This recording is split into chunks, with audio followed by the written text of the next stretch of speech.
and I'll try to remember to repeat the question so that everyone can hear it.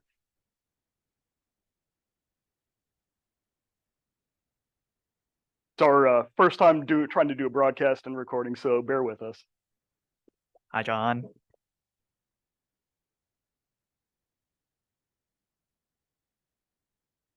And I just want to give a disclaimer. I'm not a greenhouse expert. I'm not a cooling expert, physics expert. These are just some of the things that I've learned over the last 6 months or so running an evaporative cooler in an outdoor greenhouse down here in San Diego.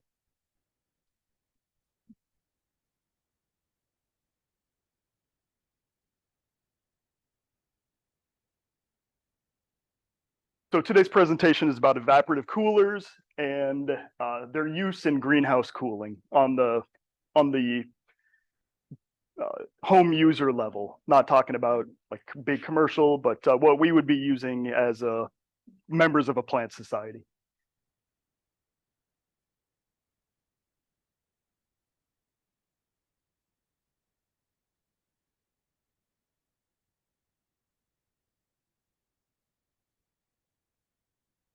All right, please bear with us.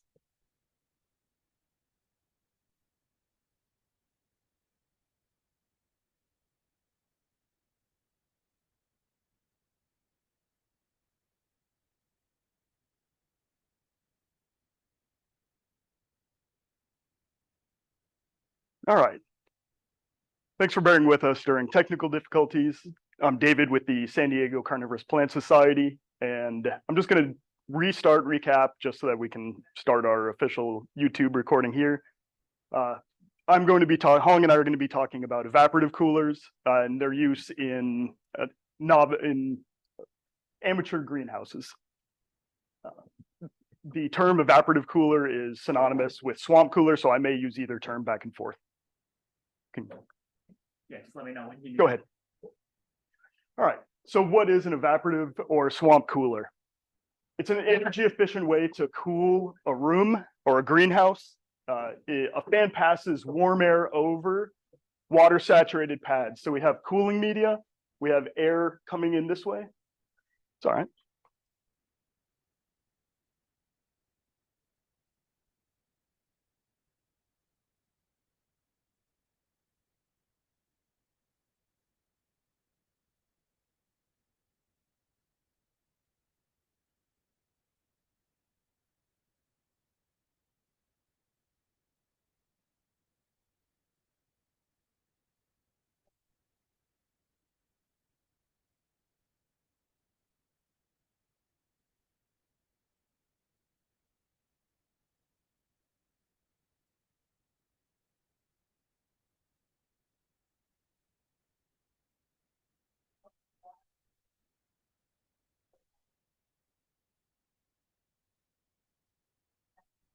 All right, excellent. So what is an evaporative or swamp cooler? It's an energy efficient way to cool a room or a greenhouse. Fans will pass warm air or air over cooling media that is saturated with water. And through the process of evaporation, it is going to then cool the air that is being blown through this cooling media or these pads. You've got a water reservoir, you've got a water supply hose or a source of water feeding it. Go ahead. And the end result is going to be cool air being blown into your greenhouse or the area that you're trying to cool. These are just some of the examples on the very big professional end. Just want to show what they're capable of. This is an entire wall of greenhouses or of evaporative pads and a giant building size swamp cooler. So this is the extent of what you could get. Up top, we've got very DIY additions. This is just a Rubbermaid container with the evaporative pads. You got the pump and the fan. Over here, you've got a bucket with a fan. The pads are inside. These are examples that I just pulled off of YouTube or just Google searches. This is a Dial, or I believe it's Dual is the brand of swamp cooler that I purchased. This is a commercial model that I got from a local hardware store, and it's had its pros and cons.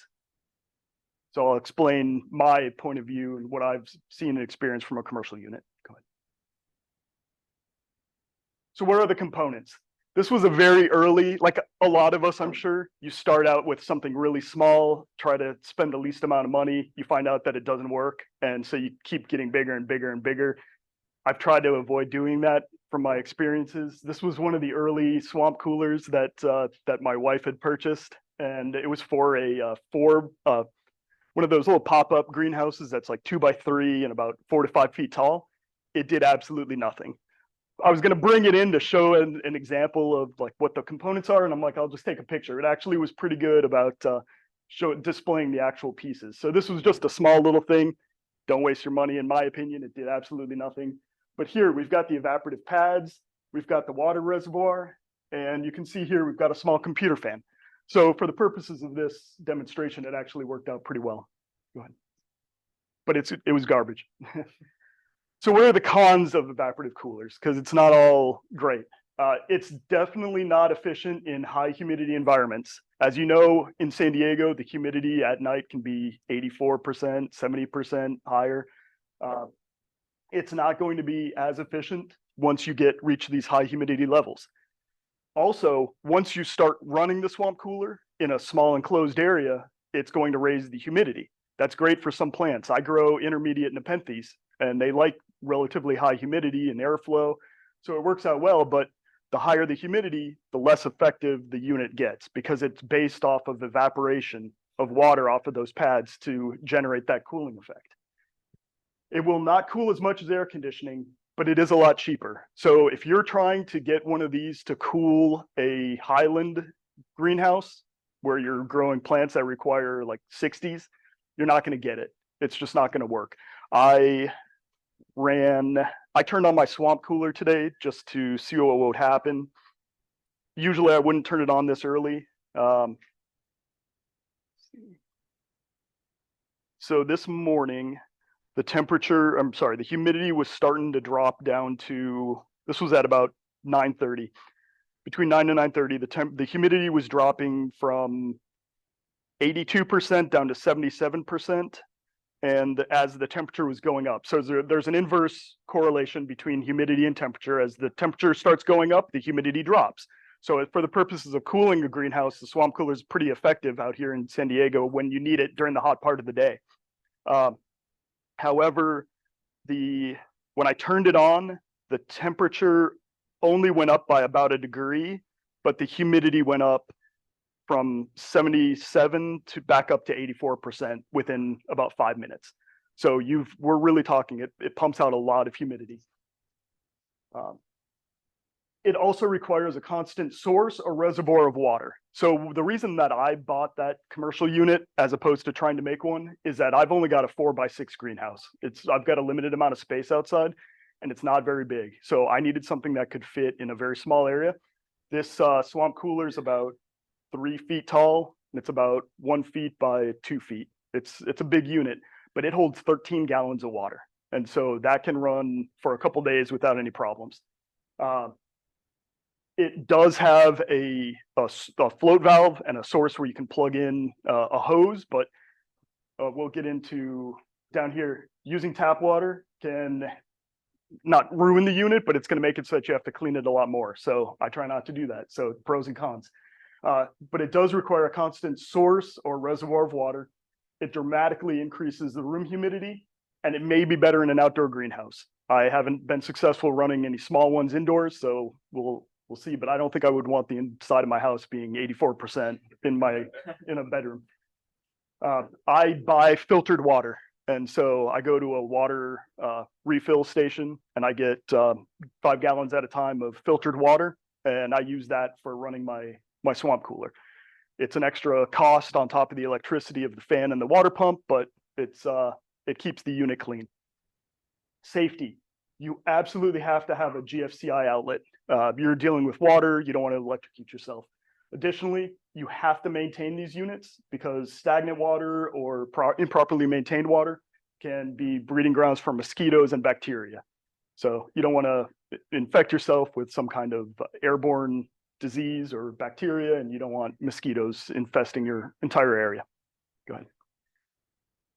So commercial versus DIY, what are the pros and cons? If you do a Google search for swamp cooler, you'll find this one. I don't think you're ever going to get it from 100 down to 71, but that was on their image already. And if you go to a garage or some places, some of these giant units that you see running with a big fan, that's what you're actually looking at as a swamp cooler. Go ahead. So the pros, I've found that they are very, very space efficient for the commercial units. They can usually hold a large volume of water, and that's what I was going for. Components will work as expected. There's no trial and error with parts. You're not going to buy a pump that's too small or and you don't have enough head space on the pump to pump the water over all the pads. It's not really trial and error. Everything's going to work right out of the box the first time. And it may also have features like GFCIs, timers, auto top-offs. Some of the cons, more expensive. I probably paid $350 for the unit that I got. And you may have to buy specific replacement parts. It may be harder to tinker with it and do DIY stuff. It may not have a low water shutoff to protect the pump. Mine, if the water gets too low, the pump shot, it'll run dry and burn itself out. So that's something that I'm always keeping an eye on. You would definitely want to, in my opinion, always use low TDS, total dissolved solid water. You want to use filtered water to fill it. That will keep it running the longest without you having to break it all apart and clean it. And some of the units are not compatible with timers. Mine, I learned after buying it, and this is one of the things that you learn, is that the GFCI pops every single time that you kill the power to it. So it defeats the purpose of having a timer on there because somebody has to push the GFCI button to retrip it. So one of those things, there's things that I'm looking at doing to modify it to bypass that, but yeah, it's just one of the things. Read reviews if you're going to buy a commercial unit. You may find that doing a DIY is much more suited for you. So, yep. Yeah. Before we pull up a Google search, I just want to share. Yeah. Oh, I have to wear that. Okay. While he's getting that on, I brought my little Govee. It's just the box for it, but this is the actual size. This is my little Govee Wi-Fi thermometer, hygrometer, measures temperature, humidity. It's a really good unit to have if you're going to be trying to keep an eye on your plants. Those are the same Yep. brand, same thing. Yep. Hong brought. I use the same. It's one no display. You just rely on your phone, but you can check it anywhere in the country, in the world. Can you go turn on the lights? Thank you. Oh, sorry, Jim. Hang on. Can we bring up Google search and just search for evaporative cooler chart? Yeah. Yep. Any one of them will do. The first one will do. Yeah.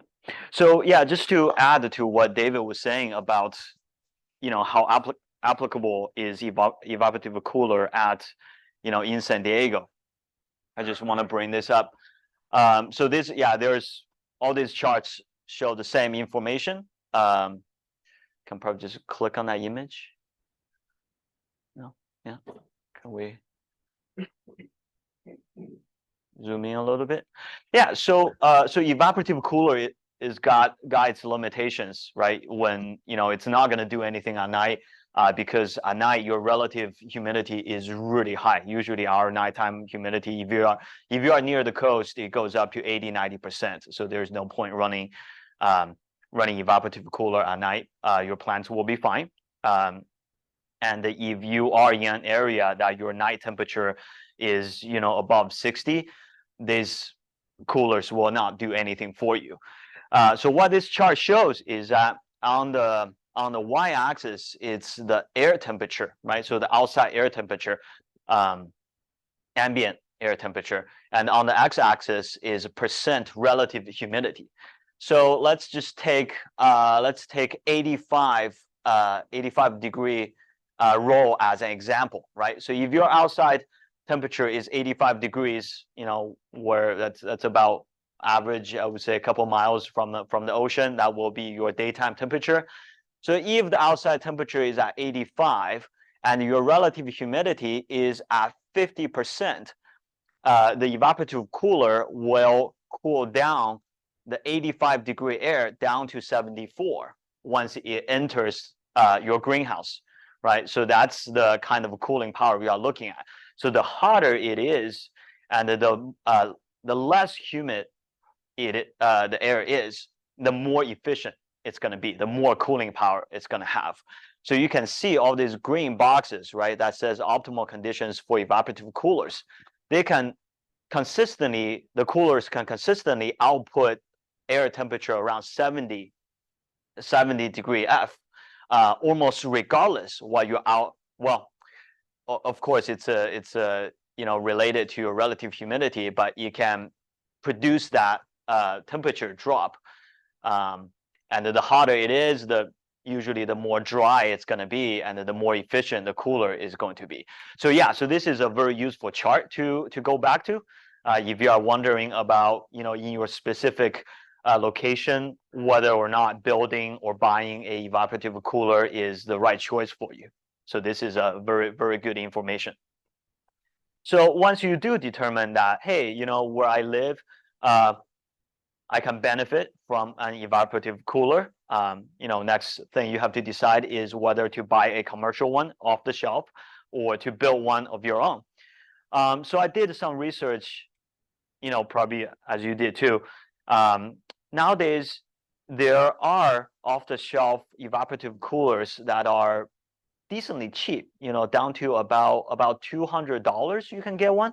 But the problem with those is that they are really not meant for greenhouse use, right? So for us who are interested in building a cooler or buying a cooler to cool the greenhouse, so those units, they either can't pump enough cool air to cool down the greenhouse, or the air that they pump out are not going to be humid enough. The reason is because there are pads. I looked at a few. The pads inside the unit is usually about 2 inches or thinner. So that means the air does not have enough time to pick up that humidity. Yes, you will drop the air temperature by a couple of degrees, but you may not get that 80% humidity that you want. So there are limitations to those commercial off-the-shelf coolers. And if you look at those, I think one of the image you showed is the commercial, professional grade wet walls at the large scale greenhouses, right? Those, they usually have pads that are 8 to 12 inches thick. That's because as air travels through the pad, it picks up humidity, right? So you guarantee with a thick pad like that, you guarantee the humidity that of the air that's coming out the output side is cool and very humid. So we're gonna go through this demo, show you how to build a swamp cooler. We'll go through all the different components. So I think we are done with the projector. Yeah, can we move the table to the side? Either way.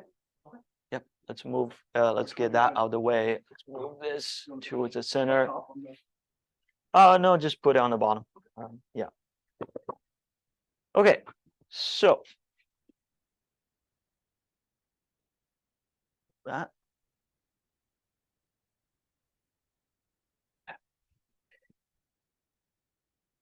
So the camera is recording, yeah? Yep. Okay, cool, excellent. So so let's go through the material that we're gonna need, go through the cost so you can see, how cheap or expensive it is to build a cooler, an effective cooler yourself. So let's first go through the big boys here. So these are the totes you can get from Home Depot. They are about $12 a piece. It's very cheap, very sturdy. I really love these boxes. I have a lot of them at my home to use either for storage or for DIY projects like these. There are 27 gallons. You can also use them to store water as well. If you are collecting rainwater and during the raining season you have too much, you can store them in these, so they can hold 27 without losing shape. So here I'm going to use one of these two totes as my water reservoir. So 27 gallons can usually last me about a week before needing to fill up. And what you see is I have made 2 holes on the cover itself. So the lid is also self-locking, which is very handy so that it doesn't, the lid just does not come off, and you'll see why in a second. So yeah, so just 2 holes on the top to allow water to drain into this reservoir. The pads are gonna set right on top of it. I just have these 1/2 inch PVC fittings in here so that if I need to check water level, right? Notice the bins, the totes are black. They also have clear ones, but I use the black ones to prevent, algae growth, and also just to keep the water. Actually, it's not going to keep it any cooler, but yeah, just not let any light get into the water, right? So yeah, so these holes are basically, if I need to check the water level, I can just take a stick and just dip it down and see how much water I still have in my reservoir. And to refill them, right, you just take a garden hose, just put it on the lid. It doesn't have to be precise. It will just drain into the bin by itself. And yes, David did mention that you use clean water, right? So for me, because the mechanism, right, evaporation cooling, it does not actually carry any of the minerals to the plants. So I actually just use water straight out of my hose. That's about, I don't know, 400 or 500 ppm. It's very bad water, but it does not get into the air. So those minerals will build up in your reservoir, right? As the water evaporates, the ppm in your water will go through the roof, right? Pretty quickly. So what I do is, periodically when I refill this, I will just let the water overrun. Just let it run into, these are sitting on the ground in the yard. I'll just let it overrun for a little bit, right? So it actually dilutes the water that's in the reservoir. It reduces the ppm back down to the normal level. So yeah, so that's the reservoir. Let's get that off the table. So the second one is actually the housing for the pads. The what? Oh yeah, thank you. Yeah, so it's actually the housing for the pads. So you want your pads to be as large as possible, right? Because the larger the cross section, the more air you can push through without having to create a lot of air pressure to force the air through the pads, right? So the larger the better. I try to look for bigger bins, but then the bin price goes up. So these are the cheapest bin you can find, right? $12. You can find the bigger bins for $30, $40. That might allow you to put in a bigger pad. But yeah, for the sake of keeping this thing cheap and affordable, I'm using this box, right? So couple of modifications. This bin does not have a bottom, right? So so you'll see during the modification, there's going to be a lot of cutting, sawing. Try to keep the cuts neat so you can hold on to the parts that you actually cut off, because later on, right? So this is where the pad's going to go.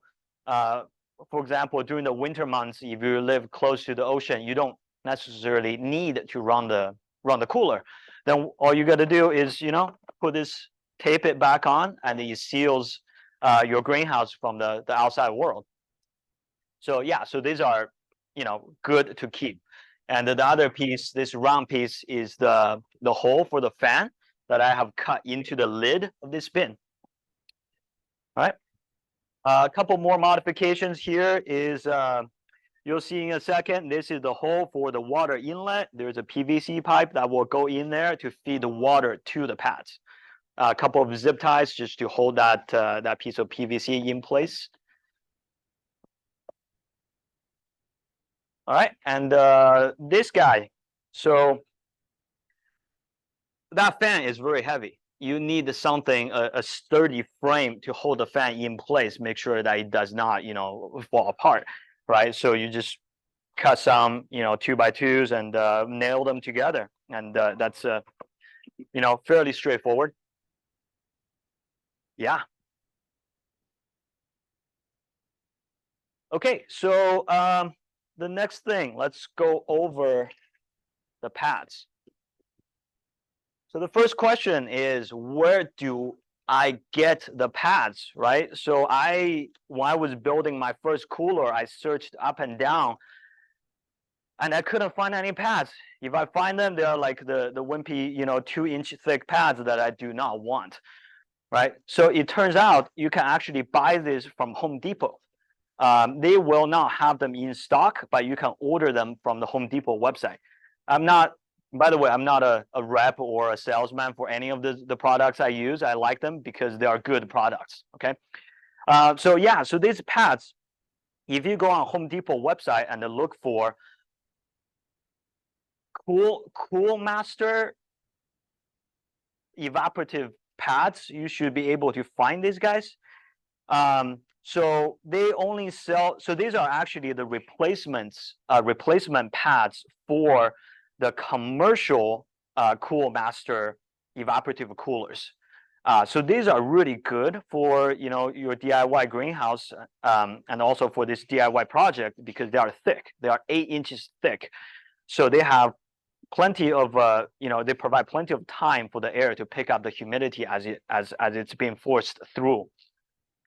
So yeah, and also they usually come in about they come in a box of 2 pieces, and it's about 20 inches wide by 28 inches tall.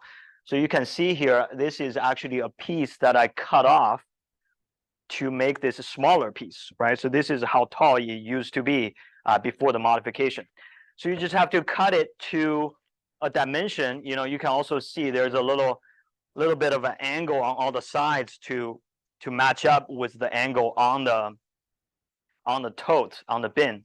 So yeah, with this kind of system, you want to seal as much as possible, keep things tight, neat, so air don't leak out the side, right? So that's why the angled side surfaces. You also need to pay attention to leveling. So you want to keep this unit as level as possible. So the other reason I brought this is because you can really see the paths for the water on the inside, right? So they have 2 angles. One is about 45 degrees down, and the other one is about 10-15 degrees the opposite direction. So as I supply water at one point, it's going to move back and forth between these 2 different angled surfaces and basically wet this whole area, right? So you don't necessarily need to be super precise about where you place your water supply, because once you supply it to a certain surface, it's going to wet itself as water drips down through the pad.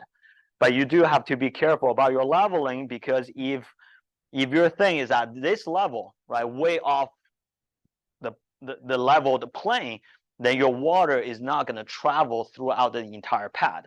So that's something to keep in mind. You want to keep it roughly leveled. All right. So as I talk, I'll pass this through so you can just see how it feels, what it's like. It is made out of cardboard. It's pretty brittle, so you want to be somewhat careful when you make your modifications, right? Not to destroy too many of the paths for the air to go through. All right, so that's the pad. So I mentioned those bins are about $10-12 each. This pad is where most of your money will go. Okay, a pair of them, they only sell them in pairs, like 2 of these. A pair of them goes for $100. So this pad itself is $50. But trust me, you want a thick, nice pad to use for this purpose. This is one of the 2 elements in this build that you don't want to cheap out on. You can save money everywhere else, but not the pads, right? So buy the right one, buy the thick one. That will help you build a very effective evaporative cooler. Yes. How long does it last? How long does it last? potentially forever. It does not really break down. So the unit that I built 3 years ago, I have never cleaned, never did anything to it. It still perform its function. There's no degradation of the cardboard? Not really, not that I know of. The only potential problem that I can see is as it dries up, minerals may start to collect on the surface, but I have not seen that on my pads at all for the past 3 years. It seems to be totally okay, right?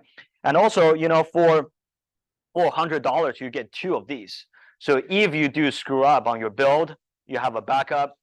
And if you don't screw up on your build, you can either build an extra or have a backup, right?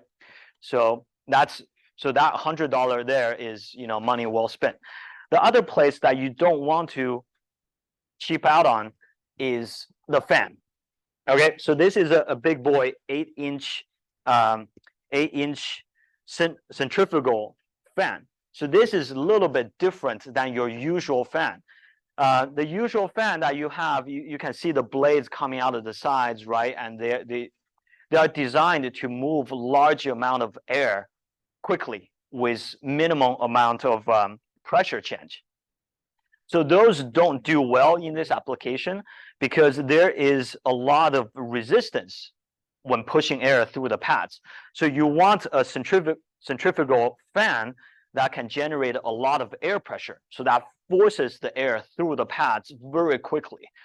It does not slow down the fan speed. It can very efficiently move a lot of air very fast, right? So this fan is about $70.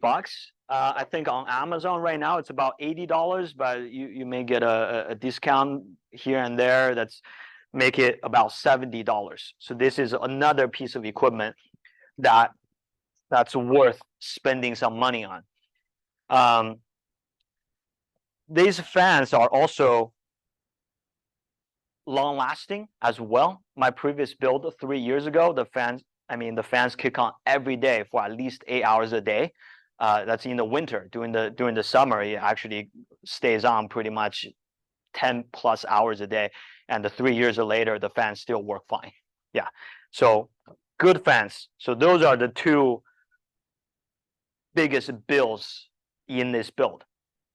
And then the other stuff, are relatively cheap. This is my water pump. It's a 200 gallon per hour water pump. It does not move a lot of water, but you don't really need to move a lot of water. And these pumps usually last forever. They are designed for fish tanks. In my experience, I have never seen a broken down pump yet. So Just make sure you get one that's submersible.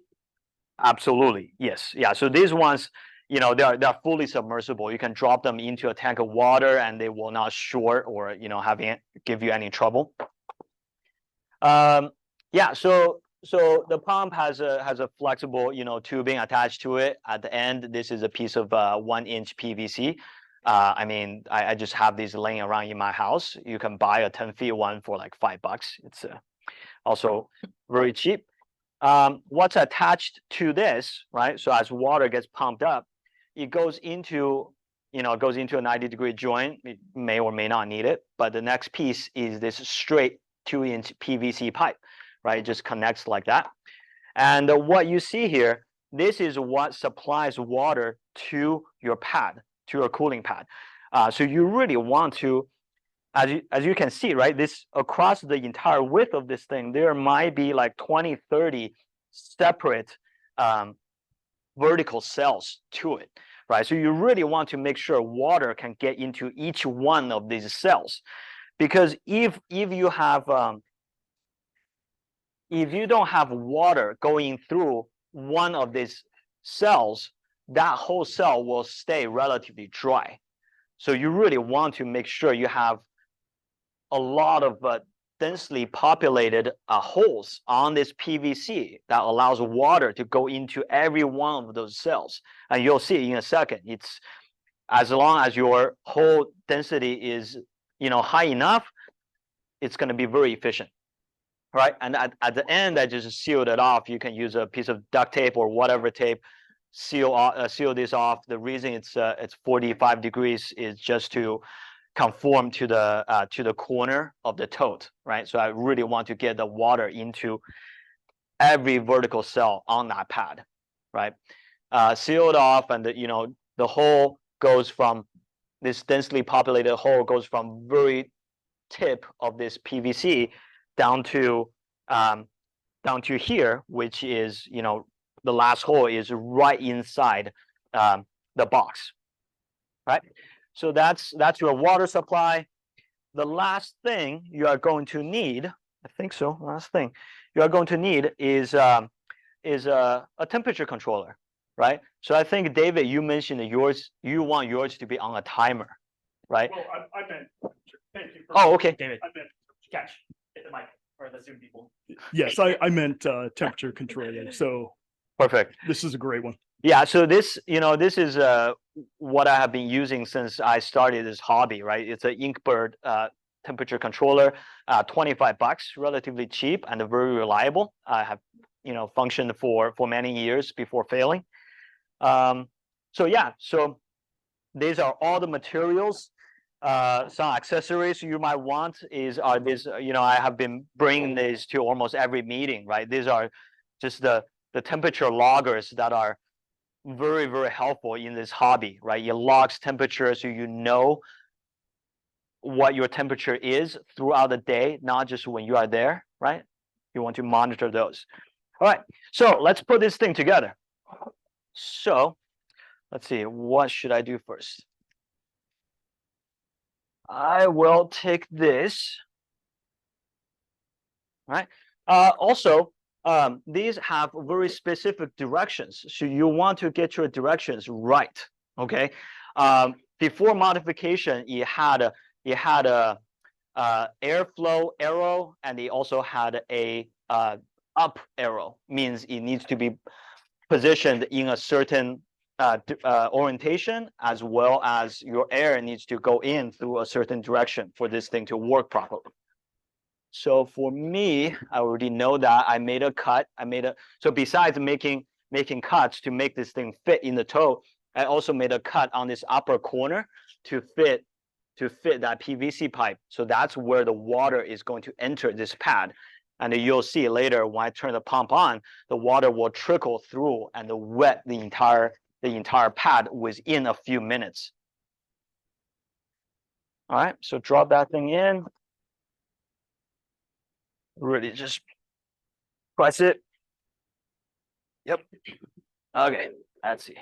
All right, it's bottomed up. That's good. Yeah, so you can see it's basically flush with the bottom of the bin.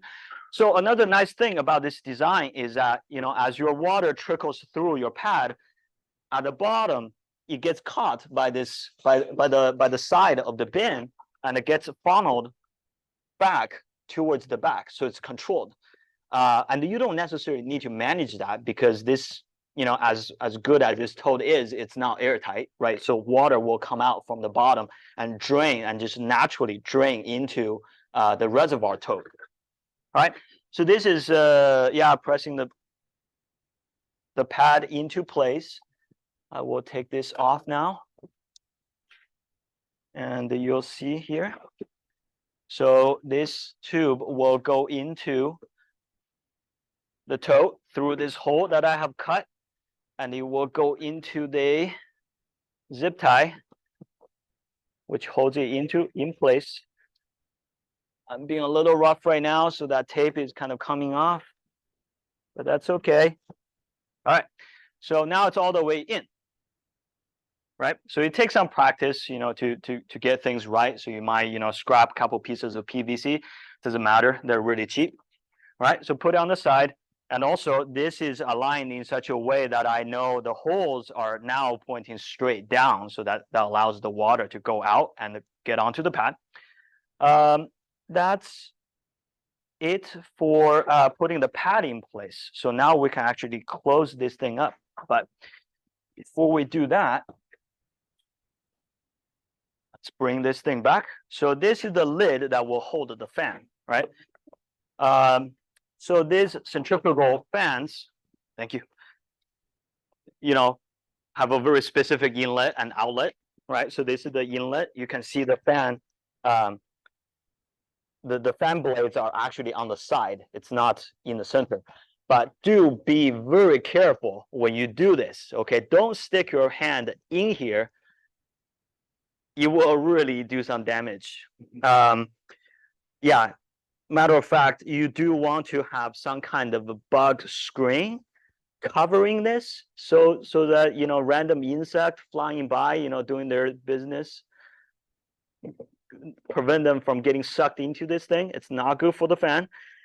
So yeah, have a little bug screen here and to clean it out once a year is goes a long way for keeping your fan last a long time. All right, so this is already prefabricated. I'm just gonna drop this thing on here, and I have everything lined up, so it should just pop right into place. All right, got it. Yep. So you can see the outlet of the fan is pretty much flush with the lid. And then on the back side, this whole thing is just hanging out, being supported by this wooden frame. And now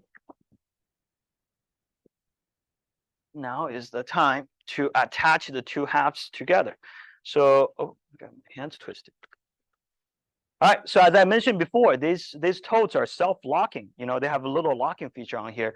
You do not want to completely rely on this self-locking feature to keep these two halves together, because if this thing gets exposed to sun, plastic will get soft and this thing will fall apart, right? So what you can do is these totes have these locking slots built in.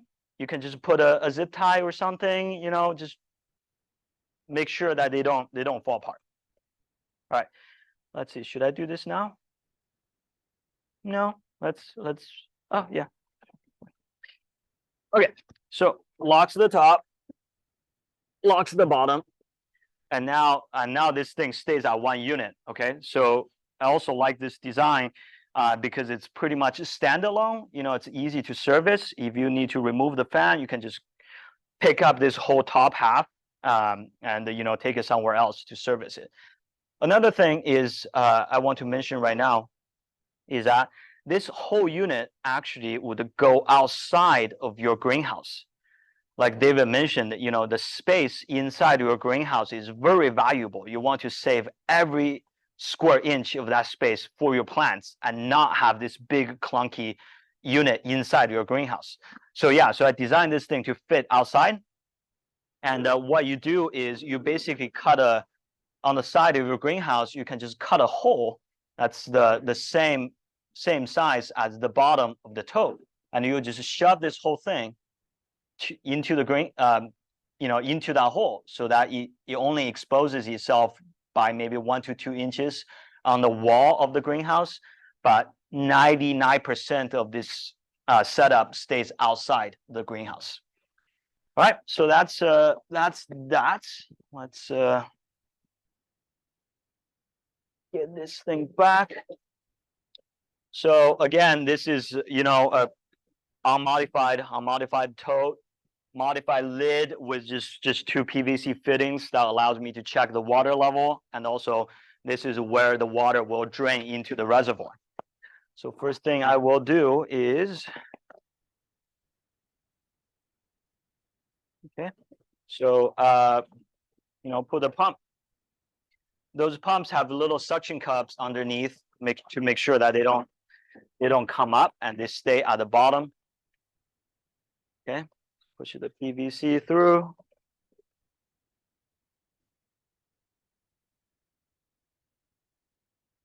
And also now is a good time.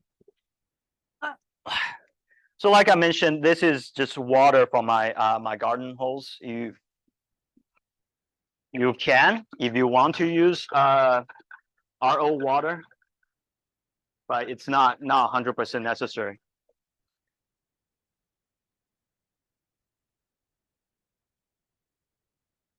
Yeah, can't hurry up with water. All right.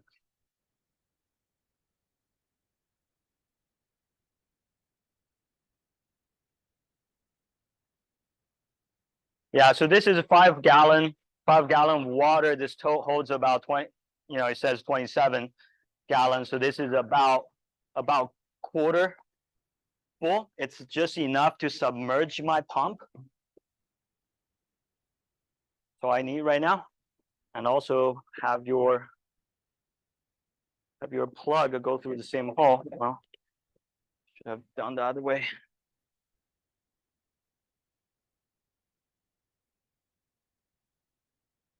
This thing through first. Yeah, that's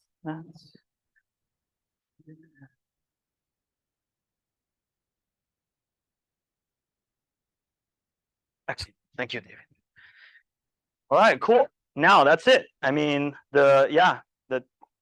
just make sure your pump is in there. It's all the way. The suction cup is doing its job, holding it to the bottom of the tote. It's not coming up. Then you have your plug. You have your water supply. All right. Next thing to do is turn this thing down.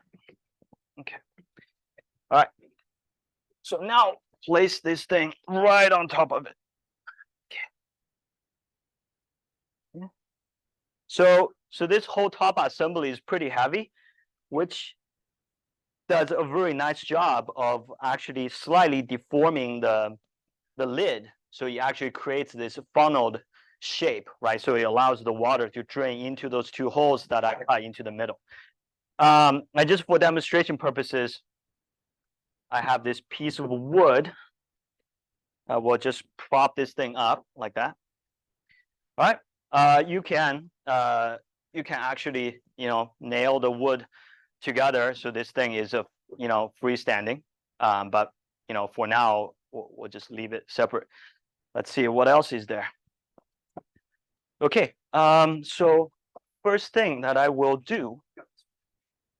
Oh yeah. Okay. Yep, that's a water supply. Okay, so yeah, so before we turn the fan on, I just want to show you what it will look like when I turn on the water supply. Oh, well, actually, I was gonna do that when it's outside, but too late now. Okay.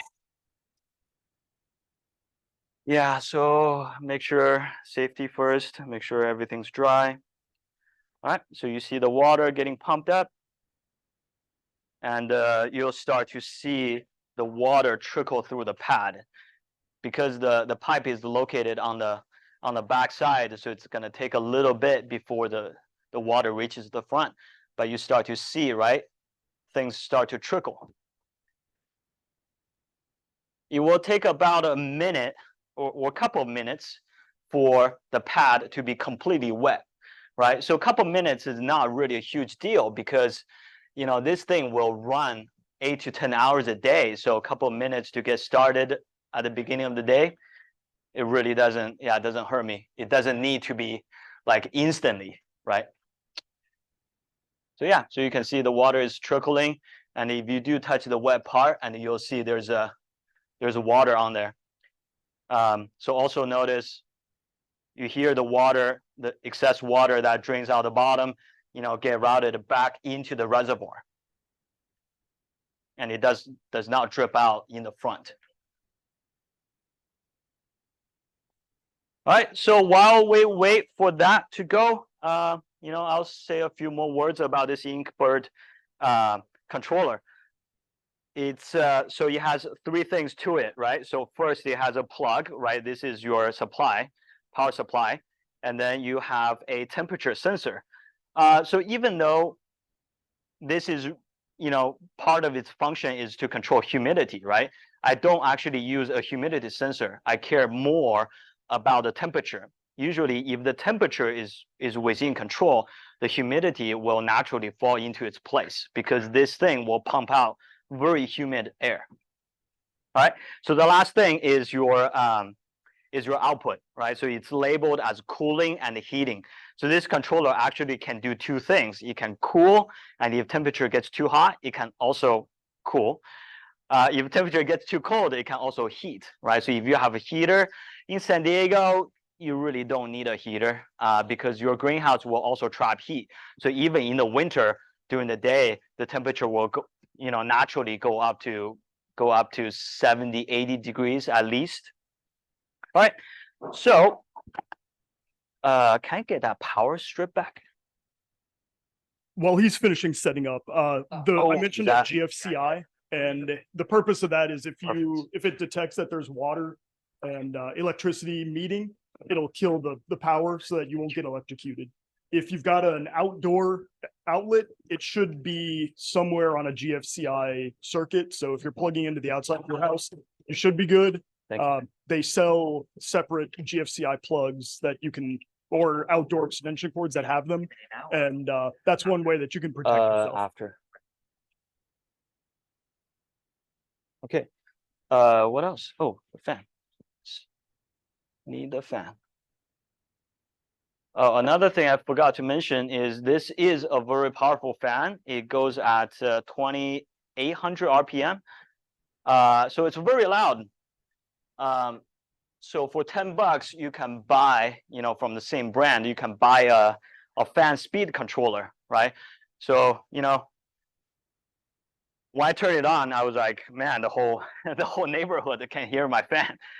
So to not annoy your neighbor, you might want one of these so that you can slow down the fan speed when you don't need it, right? Okay, so everything's plugged in. Let's see, let's change the orientation a little bit. See it from the side. Okay. So now, everything is driven by this temperature controller. You can see my power supply goes directly to the temperature controller, and on the cooling side of the temperature controller, it goes to this power strip. The reason why it has to go through the power strip is because I want this unit to control both the pump and the fan, right?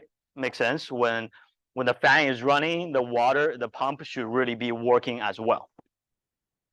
All right, so I'm gonna turn that down for now, and I'm just gonna hold it. So on the bottom is the set temperature. Right now it's set to 80 F, and on the top is the process temperature. It's 77 and rising because I'm holding it with my finger, and I have it set to a 3-degree difference. So it's gonna wait until 83 degrees before kicking it on. So when it kicks on, you'll see this cooling light turns on, right? So that means it's supplying power. And the reason you are not hearing the fan is because I actually turned the fan speed controller all the way to the bottom. So now turn on the fan. Well, the water should already be pumping. So this fan speed controller, you would usually just leave it at a set value. You don't need to, manually turn on. So this is just for demonstration purposes, but yeah, you would just leave it. And right now,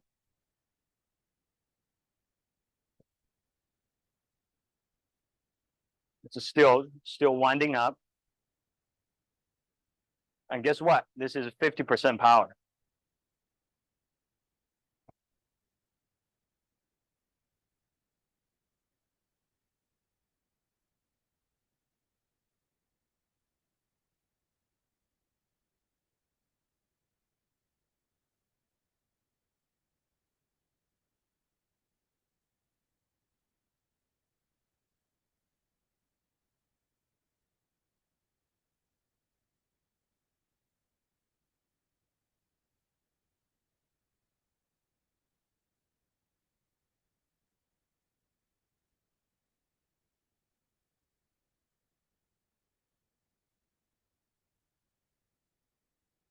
So right now it's reading 83 and dropping.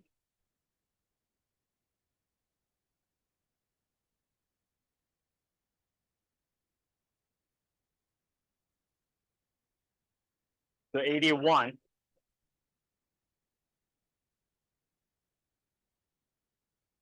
Okay, so it hit 80 degrees, which is my set temp, right? So once it hits the set temp, this thing will cut off power to the fan and to the water pump. That just means, you know, your greenhouse is cool enough. So you want to place this probe somewhere in your greenhouse that's you know, that represents the average temperature of your greenhouse. You don't want this thing to be right here, because then that's the first thing it will cool down. Your greenhouse will still burn, but yeah, so you want to place this thing kind of far away. It does have a decently long cable length, so allows you to route it to a different place in the greenhouse. All right. So I'll leave this thing off because it's kind of loud when it turns on. Questions?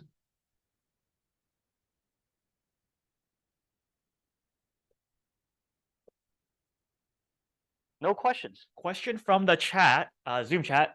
All right. How much cooling efficiency is impacted by evaporative water temp? Asking to see if chilling the reservoir would provide significant cooling improvement. Chilling the reservoir. Very little.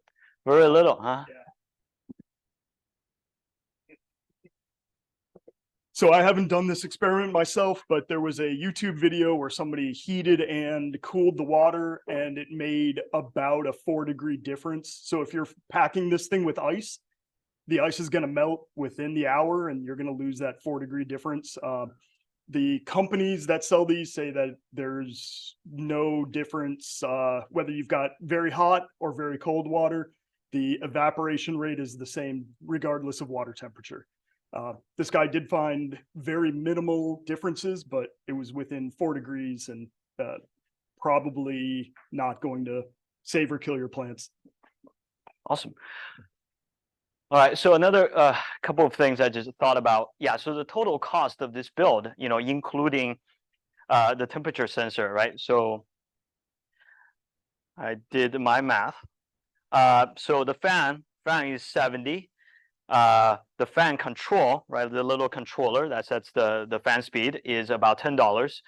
The pad, that it's basically one out of the package of 2, that's about counted $50. And then the water pump is very cheap. It's a $10 water pump. Temperature controller right here, that's $25. And the 2 totes, you know, at $12 each, together is about $25. So it totals about $190. So it's a relatively cheap, you know, for something that's off the shelf that can perform similarly.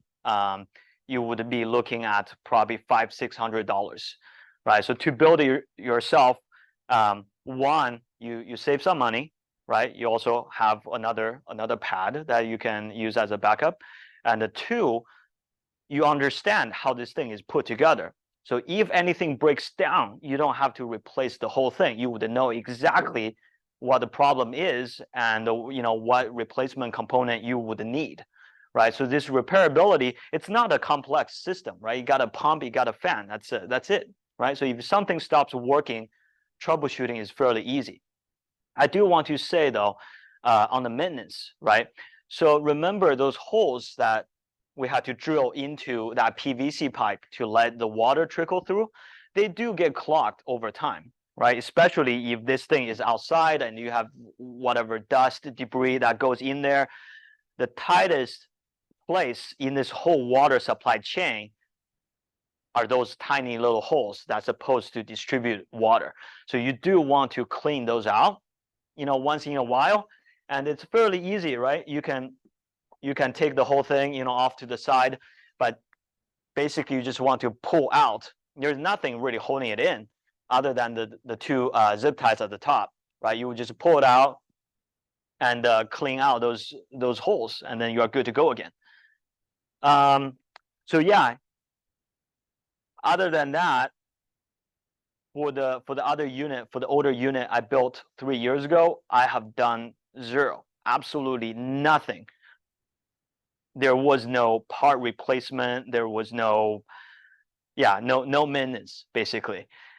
So another unique feature of this build that I want to point out is that while I was doing my research, a lot of the commercial fans, commercial coolers, they use fans to pull humid air through the pad, which can be problematic. I don't have firsthand experience, but I think that can be a potential failure point because these fans are not really designed to last a long time in a very humid environment, right? So instead of using it to pull humid air through, this build actually used the fan to push the dry air, right, through the pad. So the fan itself does not experience that very high humidity all the time. Yes. Just about fans and humidity. When I had a greenhouse for about 25 years, I had a fan, just kind of a low tech thing, and it turned on in 1990 or so, and I demolished it about 3 years ago, and the fan ran almost constantly, and it was indoors inside the greenhouse all the time. So That's a good fan. it was a cheap fan, and it was just not many moving parts. You know, it just Awesome. rotated for years. Awesome. So conceivably, if the housing doesn't fail, the fan itself, that part might be just fine. Interesting. Yeah. Yeah, so besides this big fan, I had a lot of like smaller 4 or 5 inch fans in my greenhouse at times, right? But what I always find out is all the metal components start to develop rust over time, and eventually the motor itself will stop working. So yeah, so fans, the quality of fans do make a difference, how they are designed, right? Whether or not they are shielded from the ambient environment. I think those will all have an impact on how long the fan can last. Like Jim said, a well-designed fan, even though not expensive, can last a long time. But for me, since I experienced a lot of smaller fans failing, I would rather just be safe, have my fan on the dry side, so it doesn't experience that 80-90% humidity all the time. Yes. How big is your greenhouse you're using this for? So the question is, how big is the greenhouse? Can this keep cool, right? So my older build that has about half of the pad size, like this pad is twice as big as my old build. That can keep my 6 by 8 feet greenhouse cool. You can maintain a high temperature of 82 degree F in the hottest day of the summer. So this one I expected to be able to maintain even lower temperature. So maybe sub 80, again, in the hottest day that we have. I run mine in a 4x6 greenhouse. It's a little bit smaller. That unit has 3 fan settings. I've never even considered going up to the 3rd fan setting. 2 has been the max. And on a 77 degree day like today, I'm going to keep it at 1, and it'll keep temperatures in the low 80s. So during the hottest day, like of the summer, how hot does it get? So we had 98 degree days the other day. Yeah. And before I set up my commercial unit, it was I was reaching temperatures in the 90s without any plants in there. This was just a empty greenhouse with a thermostat to check temperatures. My greenhouse was hitting upper 90s in March in San Diego. Temperatures were not all that high. It's just that was just with a passive vent open on the top of the greenhouse. With a few weeks ago, it was 98 degrees, and I never got over 86 with it running on level 2. Yeah, so I expected this system to perform, decently well for a 6 by 8 feet greenhouse. Yes. How much energy does this cost you to run per day? It's going to be a whole lot cheaper than running AC, can tell you that. So I haven't noticed any difference on mine, whether I've got it on level 1 or 2. And I've even played around with the idea of this pump being on a solar panel and just letting the pump run as long as the sun's up, letting the pump run, and then just the fan being on the Inkbird to control the cooling. So my thought was just have the pump running all the time. I haven't done that yet, but it was just something I was playing around with in my head. That pump's not going to be much electricity compared to the fan, but it's just something I Yeah. played around with. So the pump barely draws any power. Maybe the pump is like a 10 watt. The fan is 1.1 amps at full speed, right? So 1.1 amps times the 110 volts, that's about 120 watts. Yeah. So 120 watts at full speed. Yeah, if you don't run that at full speed, you'll draw even less power. So yeah, so that's one of the main benefit of evaporative cooler. It's much cheaper than running AC, and you know, besides being cheaper, it's also much more reliable because you don't have a lot of mechanisms in here. Just a fan that's usually very good, and you also have a water pump that I have never seen fail. With AC, right? Because AC is run by a compressor. So if compressors don't have proper, you know, cool down between running, then you will toast your compressor very quickly, like within, you know, you because for this thing, right? When it's mated with my greenhouse, it kicks on every, I would say every 10 minutes.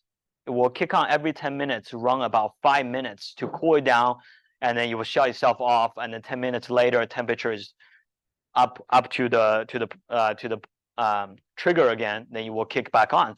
So this thing kicks on off for, I don't know, 200-300 times a day.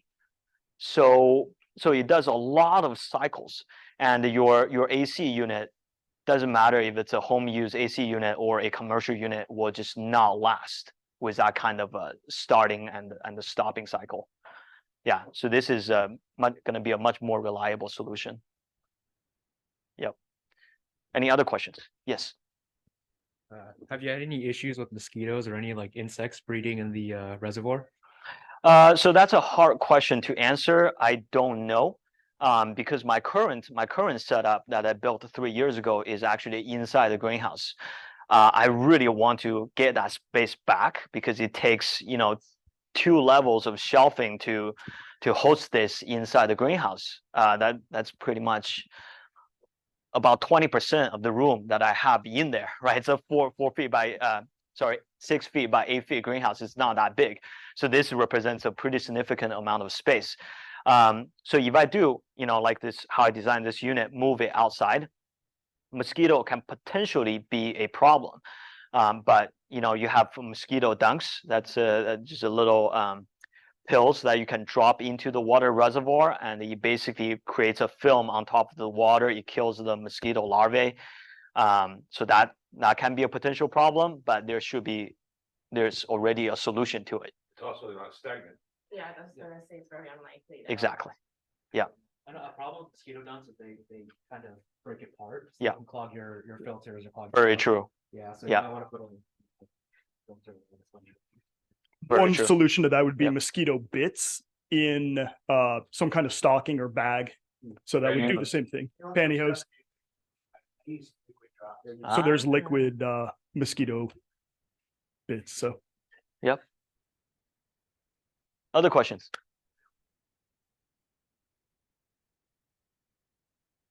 Hong, could you successfully keep an outdoor greenhouse in San Diego without a swamp cooler or air conditioning running? No.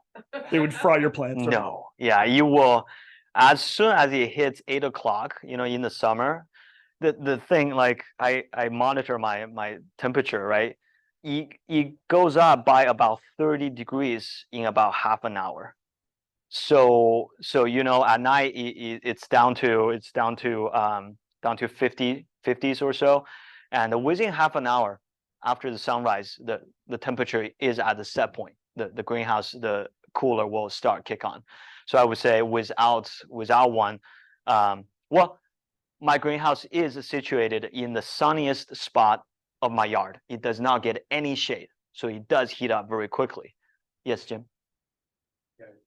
Just from my greenhouse experience, that I used it for orchids, warm growing orchids, so it would be comparable to Lowland and something like that. And I didn't have a cooler proper in that I'm semi-coastal, so it doesn't get quite as hot. But there are pistons that will open big vents automatically depending what the temperature is. And I did have misters set for certain humidities, and so they come on. So it's sort of evaporative cooling in some ways. You have, underneath the benches that got wet, but not a formal cooling system. So for me, the plants were tolerant up to, like 95 degrees or so. So that was not a problem. But if you're trying to grow in or intermediate penalties, you might have some issues with that. Right. The comment was that if without one of these units, one of our members was successfully able to use the temperature controlled pistons to raise and lower vents on the greenhouse. And also a misting system helped keep his plants cool, but it was still about 95 degrees in there. So lowland, Nepenthes type conditions. Yeah. So if you do try to make a build yourself, you obviously need to do some calculations, right? So, one of the questions earlier was, how big a greenhouse can this unit cool, right? So it's completely dependent on how much air you can push through. So I forgot to mention, so this thing is spec'd for 750 cubic feet of air per minute. Yeah, so CFM, so 750 CFM. And my greenhouse is about 250 cubic feet. So this thing running for a minute can turn the entire greenhouse over by 3 times. So you do need that kind of cooling power, right? Basically, the air inside is never stagnant, right? As long as this thing kicks on, it will actually pressurize the whole greenhouse. I have plastic wrap outside of my greenhouse that's supposed to diffuse light. As soon as the evaporative cooler kicks on, I can see the whole wrap just instantly inflate, because your greenhouse is never going to be airtight, right? So you want this thing to push cold air into the greenhouse and to let the hot air escape from either a designated exhaust hole or through all the cracks inside your greenhouse, right? It's gonna help you keep it cool and get rid of that hot air. All right, any other questions? Anything from the broadcast? No, all good. All right, yes. If don't have a greenhouse, I've been keeping my Nepenthes in my kitchen. Mhm. And there's a skylight in it. Mhm. So far it's been okay, but I don't know how it will be in winter. Do they require like a very high humidity? Should I like throw them in the bathroom instead? Yeah, so Nepenthes, they are tropical, so they do need a decent amount of humidity. So that's why we have this topic here to discuss how to keep your greenhouse cool and increase humidity. But yeah, your question, yeah. I have a little. And I keep it in my bay window. Yep. But That's great. That big of a setup, so for just like a amateur like me, just a little IKEA greenhouse works.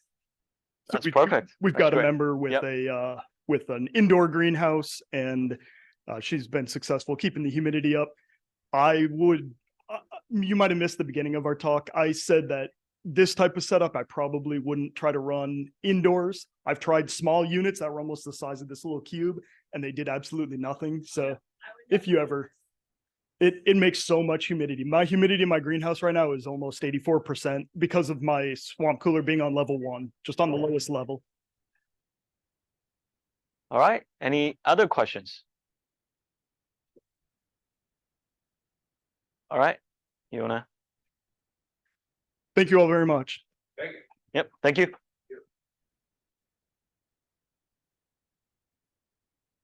All right, that was a great presentation talk by both Hong and David over there. Just a couple of housekeeping things and announcements related to the club. We do have 2 vendor opportunities coming up. One is the San Diego Botanical Garden, which is next week. So if you're interested in selling at that event and you still haven't signed up yet, please just message me, talk to me, so that you can get signed up. And then also, for the first time, the San Diego Natural History Museum is doing a Secret Society of Adultologists event, and they've invited us to be a participant, be a vendor at that event as well. So if you're interested in selling at that event, or if you're interested to learn more about that event, come talk to me, and I can get you set up for that. Some of the folks here need to go, but they have some plants they're interested in. So if you brought some plants, Okay, yeah, I think that's it for the announcements. So yeah, if you're interested in selling at those two events, just please come talk to me. And I think we're good. That's what? Raffle? One question, will this live that you did on Zoom, is that available for somebody that's wanted to watch it later on? Yes, we are putting this. We're planning to put this on YouTube. All right, Well- so we do have a raffle going on. I will wait for another 10 minutes to do the raffle. You know, if you still wanna enter into the raffle, please talk to Jim. Tickets are $1 each. And then the plants that we are raffling off, plants, shirts, lights. All right, so and that's the end of the other things presentation. are on I'll that go ahead table. and So shut yeah, off if there's any interest, the video. please, purchase some So raffle again, tickets. thank you again for coming All to right, thank you. the Zoom, and for everyone watching on YouTube, thank you. just had. And let me just ask one